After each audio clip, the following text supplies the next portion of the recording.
नमस्कार, जय हिंद, वंदे मातरम। आप सभी लोगों का फिर से स्वागत है आपके अपने YouTube चैनल ऑनसेट एग्जाम के ऑफिशियल चैनल पे।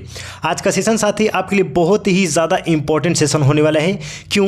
क्योंकि आज का जो पेपर हम डिस्कशन करने वाले हैं यह आपका रेलवे एग्जाम में यह बार बार प्रश्न पूछा गया, यानी यह रिपीटेड क्वेश्चन है। जितना भी प्रश्न आज हम डिस्कशन करने वाले बहुत ही ज़्यादा इंपॉर्टेंट है। वेरी वेरी इंपॉर्टेंट सेशन आज हम डिस्कशन करने वाले हैं। तो एक बार सभी बच्चे सेशन को जल्दी से लाइक करके शेयर कर देंगे अपने सभी साथियों के पास, और जितने भी लोग चैनल पे नए चैनल को सब्सक्राइब कर लेंगे डेली ऐसे सेशन के लिए। तो चलिए साथियों, आज का क्वेश्चन नंबर फर्स्ट देखते हैं। बहुत ही इंपॉर्टेंट सेशन है। मोढेरा का सूर्य मंदिर किस राज्य में स्थित है? गुजरात, बंगाल, बिहार या फिर उड़ीसा? देखिए, प्रत्येक क्वेश्चन के लिए आपको 10 सेकंड का समय दिया जाएगा और सभी लोग कमेंट में अपना आंसर करेंगे। इससे अपना रैंक चेक कर पाएंगे कि आप 20 में से कितने प्रश्न का सही जवाब दे पा रहे हैं। देखिए, मोढेरा का सूर्य मंदिर किस राज्य में स्थित है? ऑप्शन नंबर ए, गुजरात में स्थित है। कहाँ पर? गुजरात में स्थित है। और मोढेरा का सूर्य मंदिर किसने बनवाया था, कब बनवाया था, ये भी थोड़ा सा हम डिस्कस कर लेंगे। आपका क्वेश्चन में पूछा गया है। देखिए, किसने बनवाया है? तो सोलंकी वंश के राजा भीमदेव प्रथम ने मोढेरा का मंदिर बनवाया था। कब बनवाया था? तो 1026 ईस्वी में। और कहाँ पर? मोढेरा में, जो कि गुजरात में स्थित है। और इसकी विशेषता क्या है? तो सूर्य देवता को यह समर्पित है यह मंदिर। देखिए, सभी लोग कॉपी पेन लेके बैठेंगे, क्योंकि आपको मालूम है कि हम पेपर का एनालिसिस करते हैं। तो कॉपी पेन लेके बैठेंगे और एक एक पॉइंट को नोट करेंगे, क्योंकि जितना भी मैं आपको पॉइंट बता रहा हूँ ये आपका एग्जाम में ऐसे प्रश्न बन के आया है, इसलिए आपको एक एक पॉइंट को नोट करते हुए चलना है। चलिए, क्वेश्चन नंबर 2, डांडिया कहाँ का प्रसिद्ध नृत्य है? असम, गुजरात, झारखंड या फिर महाराष्ट्र? देखिए, कई बार आपका एग्जाम में पूछा गया है डांडिया जो है आपका कहाँ का प्रसिद्ध लोक नृत्य है। मैंने आपको बता रखा है यह गुजरात का है। कहाँ का? गुजरात का। असम की बात करें, असम का प्रसिद्ध लोक नृत्य कौन सा है? तो बिहू है साथी। कौन सा? बिहू है। झारखंड की बात करें तो झारखंड का आपका पाइका नृत्य है। कौन सा? पाइका नृत्य है। और महाराष्ट्र की बात करें तो लावड़ी नृत्य यहाँ का प्रसिद्ध लोक नृत्य है। कौन सा? लावड़ी। चलिए, क्वेश्चन नंबर 3, भारत के किस राज्य में बंबू नृत्य प्रसिद्ध है? नागालैंड, मेघालय, मिजोरम या फिर मणिपुर?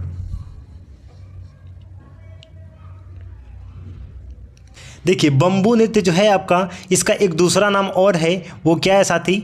चेराव नृत्य है। क्या है? चेराव नृत्य है। और हम जैसे चेराव का नाम लेंगे तो जितने भी साथी डेली सेशन को अटेंड करते हैं सबको मालूम हो जाएगा कि चेराव कहाँ का है साथी? मिजोरम का है। कहाँ का है? मिजोरम। यानी कि बंबू या फिर चेराव दोनों एक ही नृत्य है। यह मिजोरम का प्रसिद्ध लोक नृत्य है। बाकी नागालैंड की बात करें तो कौन सा है साथी? जेलियांग नृत्य है। कौन सा है? जेलियांग है। एक ही प्रश्न को नोट कर लेंगे, आपका लोक नृत्य क्वेश्चन बन के आता है। मेघालय की बात करें, मेघालय का प्रसिद्ध लोक नृत्य लाहो नृत्य है। कौन सा? लाहो है। और मणिपुर की बात करें साथी तो जागोई नृत्य है। कौन सा है? जागोई है। इसके अलावा मणिपुरी भी यहाँ का प्रसिद्ध लोक नृत्य है। चलिए, क्वेश्चन नंबर 4 क्या कह रहा है साथी? आगे बढ़ते हैं। Question number 4 very important, 5 star लगा लेंगे। वैसे देखिए, आपका सारा सेशन 5 स्टार से ही बढ़ के, क्योंकि एग्जाम में कई बार यह पूछा गया सेशन है। हड़प्पा सभ्यता की खोज किस वर्ष में हुई थी? 1935, 1942, 1901 या फिर 1921? सभी लोग कमेंट में बताएंगे हड़प्पा सभ्यता की खोज किस वर्ष में हुई थी। देखिए, बहुत ही इंपॉर्टेंट है।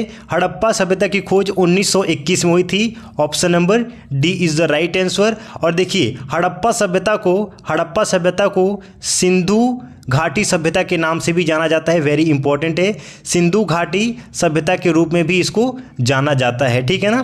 क्वेश्चन नंबर 5, नेहरू ट्रॉफी किस खेल से संबंधित है? हॉकी, फुटबॉल, कबड्डी या फिर नौका दौड़?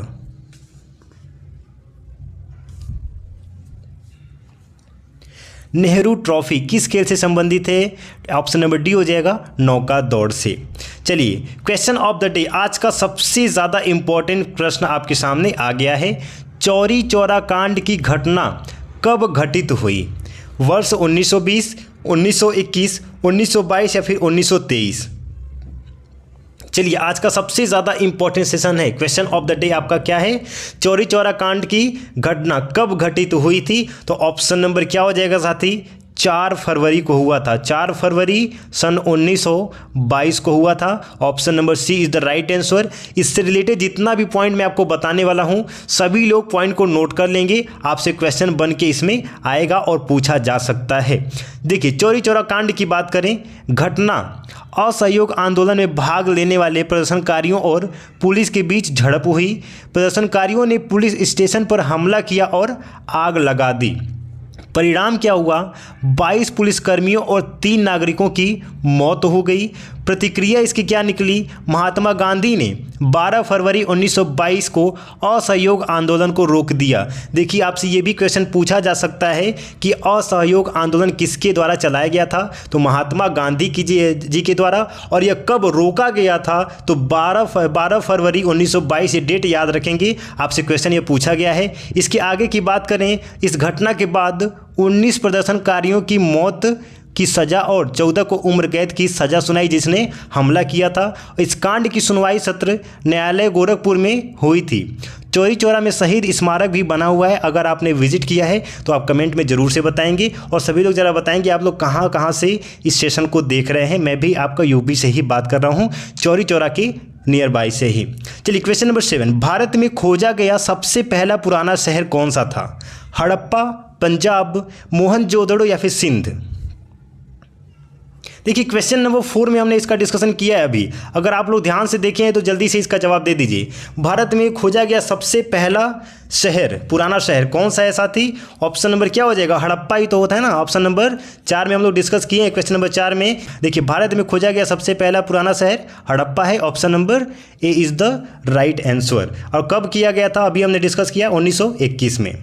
चलिए, क्वेश्चन नंबर 8, एक बार सभी लोग सेशन को लाइक करके शेयर कर देंगे और जितने भी बच्चे चैनल पर नए चैनल को सब्सक्राइब जरूर से कर लेंगे। पेट्रोल की स्फोटक रोधी गुणवत्ता बढ़ाने के लिए निम्न में से किसे इस्तेमाल किया जाता है? देखिए, बहुत ही इंपॉर्टेंट है, ज़्यादा आगे नहीं बढ़ते हैं। टेट्रामेथिल सीसा का उपयोग किया जाता है। Option number D is the right answer, जिससे पेट्रोल का स्फोटक रोधी गुणवत्ता अधिक हो जाता है। क्वेश्चन नंबर 9, 5वीं पीढ़ी के कंप्यूटरों में क्या उपलब्ध नहीं है? बोली की पहचान, कृत्रिम बौद्धिकता, अत्यधिक एकीकरण या फिर निर्वात ट्यूब? देखिए, सभी लोग कमेंट में आंसर देते रहिए। समझ लीजिए आप एग्जाम में बैठे हुए हैं, ठीक है ना। 5वीं पीढ़ी के कंप्यूटरों में क्या उपलब्ध नहीं है? निर्वात ट्यूब उपलब्ध नहीं है। Option number D is the right answer. और निर्वात ट्यूब होता क्या है? तो एक सेकंड में इसके बारे में थोड़ा सा जान लेंगे। निर्वात ट्यूब इलेक्ट्रॉनिकी में इस्तेमाल होने वाला एक उपकरण है जिसे वैक्यूम ट्यूब या इलेक्ट्रॉन नली भी कहा जाता है। इसका काम निर्वात में विद्युत धारा के प्रवाह को नियंत्रित करना होता है। चलिए, क्वेश्चन नंबर 10, मोनालिसा का सुप्रसिद्ध चित्र किसने बनाया था? Michael Angelo, Leonardo da Vinci, Picasso या फिर वान गोग? और कब बनवाया गया था ये भी आप लोग बताएंगे अगर मालूम होगा तो। देखेंगे बच्चे, मोनालिसा का सुप्रसिद्ध चित्र किसने बनवाया था? लियोनार्डो दा विंसी ने। Option number B is the right answer. इसके बारे में पूरा डिटेल देख लेंगे। चित्र का नाम मोनालिसा, समय कब बनाया गया था? तो 1503 ईस्वी से लेके 1517 ईस्वी के बीच। संग्रहालय की बात करें तो लुव्र संग्रहालय जो कि फ्रांस के पेरिस में है। चलिए, क्वेश्चन नंबर 11, वह प्रथम महिला कौन थी जिसने 7 प्रमुख सागर तैर कर पार किए? क्या बात है, 5 स्टार लगा लेंगे। चांदनी, बुल्ला चौधरी, मृदुला राजीव या फिर प्रिया शानभाग? अब सोचिए कितनी बड़ी बात है। 7 प्रमुख सागर, यहाँ तो नदी की बात कर रहे हैं, नदी लोग तैर करके पार कर ले, बहुत बड़ी बात है। 7 प्रमुख सागर तैर कर पार कर गई और इंग्लिश चैनल भी इन्होंने तैर कर पार किया। अब सोचिए कितनी बड़ी बात है। इनका नाम क्या है साथी? Bula Choudhury. Option number B is the right answer. बाकी इसके आगे हम देख लेंगे इनके बारे में थोड़ा इंपॉर्टेंट की पॉइंट्स क्या है। देखिए, बुला चौधरी की बात करें तो वह एक लंबी दूरी की तैराक हैं जिन्हें जलपरी भी कहा जाता है। उपलब्धियां, उन्होंने 5 महाद्वीपों के 7 समुद्र तैरकर पार किए हैं। पुरस्कार की बात करें तो उन्हें अर्जुन पुरस्कार से, देखिए याद रखेंगे, अर्जुन पुरस्कार से भी सम्मानित किया गया है। 1989 में इन्होंने इंग्लिश चैनल भी तैर कर पार किया था। देखिए, एक एक पॉइंट से आपका क्वेश्चन बन के आएगा, इसलिए नोट जरूर से बनाएंगे। और देखिए, जीके जीएस हर एक सेशन के लिए आपका लगभग सेम होता है, तो ऐसा मत समझिए कि सिर्फ रेलवे के लिए है। आप नोट बनाएंगे तो हर एक एग्जाम के लिए आपका बेनिफिट मिलने वाला है। क्वेश्चन नंबर 12, भारत में राष्ट्रीय आय का आकलन सबसे पहले किसने किया था? महलनोबिस, दादा भाई नौरोजी, वीके आरवी राव या फिर सरदार पटेल?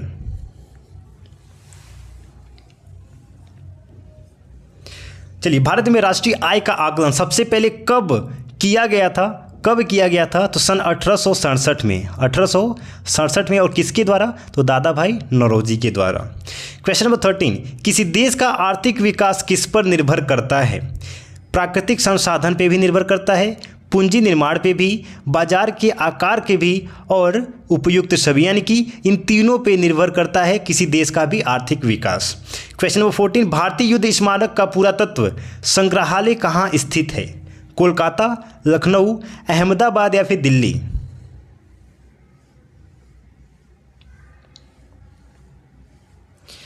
ऑप्शन नंबर क्या हो जाएगा? भारतीय युद्ध स्मारक का पुरातत्व संग्रहालय, ऑप्शन नंबर डी, दिल्ली में स्थित है।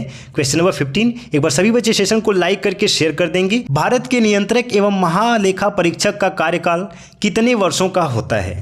3 वर्ष, 4 वर्ष, 5 वर्ष या फिर 6 वर्ष?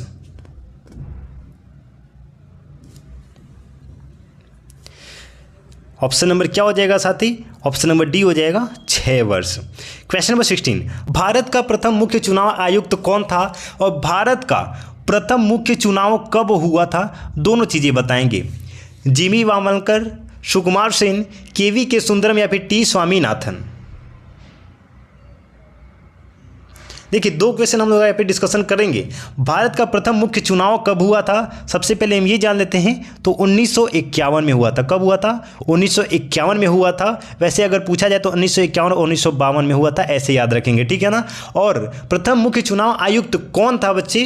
कौन था? तो ऑप्शन नंबर बी हो जाएगा, सुकुमार सेन थे। Option number B is the right answer. Question number 17 की ओर बढ़ते हैं। क्वेश्चन नंबर 17 क्या कह रहा है? चरक संहिता निम्नलिखित में से किससे संबंधित है और चरक संहिता के लेखक कौन है, ये भी बताएंगे। कला से, विधि से, राजनीति से या फिर चिकित्सा, किससे संबंधित है चरक संहिता? देखेंगे बच्चे, चरक संहिता के लेखक कौन है, हम ये जान लेते हैं पहले। तो महर्षि चरक द्वारा लिखी गई बुक है चरक संहिता। इन्होंने अपने नाम पे भी यह बुक रख दिया था। और यह किस विषय से संबंधित है?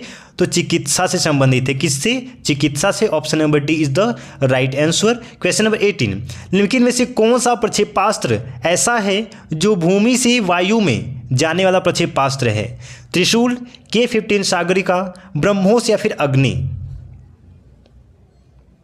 देखिए, कल हमने एक क्वेश्चन डिस्कशन किया था कि वायु से वायु में जाने वाला प्रक्षेपास्त्र कौन सा है? तो अस्त्र होता है। कौन सा? अस्त्र। जैसे तीर है आपका, उसको हम वायु से वायु में ही टकराव करते हैं। लेकिन भूमि से वायु की बात करें तो त्रिशूल हो जाएगा आपका। भूमि से वायु में जाने वाला प्रक्षेपास्त्र कौन सा है साथी? त्रिशूल है। Option number A is the right answer. Question number 19, Swami Vivekananda ने रामकृष्ण मिशन की स्थापना कब की? 1885, 1892, 1897 या फिर सन 1900? देखिए, 2 क्वेश्चन बन गए यहाँ पे। रामकृष्ण मिशन का स्थापना किसने किया? स्वामी विवेकानंद जी ने किया। और कब किया मेरे साथी? तो ऑप्शन नंबर सी हो जाएगा, 1897 में। क्वेश्चन नंबर 20, आज का अंतिम प्रश्न, पूर्ण स्वराज की मांग कांग्रेस के किस अधिवेशन में की गई? कल हमने यह डिस्कशन किया था। लखनऊ अधिवेशन, कलकत्ता अधिवेशन, नागपुर अधिवेशन या फिर लाहौर अधिवेशन? और सभी लोग कमेंट में बताएंगे एकदम ईमानदारी से। हमने 20 प्रश्न का डिस्कशन किया है, आपने कितना प्रश्न का राइट आंसर किया है, सभी लोग कमेंट में लिख के बताएंगे। सर, मैंने 20 में से इतने प्रश्न का बिल्कुल सही जवाब दिया है, एकदम ईमानदारी से। देखिए बच्चे, बात करें पूर्ण स्वराज की मांग कांग्रेस के किस अधिवेशन में की गई? तो लाहौर अधिवेशन में की गई। Option number D is the right answer. और देखिए, लाहौर अधिवेशन कब हुआ, ये आपसे क्वेश्चन बन के आया था, कल हमने डिस्कशन किया था। तो 1929 में। कब हुआ था? 1929 में। और इसी में पूर्ण स्वराज की मांग की गई। सभी साथी चैनल को सब्सक्राइब कर लेंगे। डेली ऐसे सेशन के लिए मिलते हैं साथी नए सेशन में। जय हिंद, वंदे मातरम।